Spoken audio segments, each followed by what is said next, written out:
Washington révèle ce qui se cache derrière les mystérieuses maladies de certains diplomates. Cela pourrait avoir un rapport avec une sorte d'arme à radiofréquence.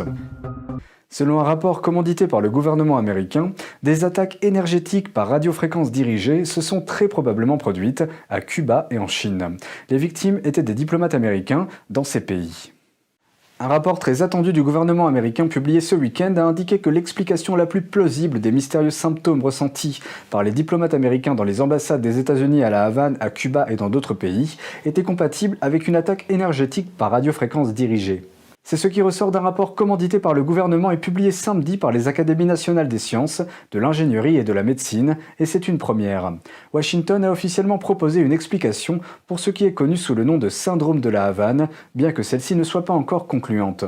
We continue to try and determine precisely the causation of this.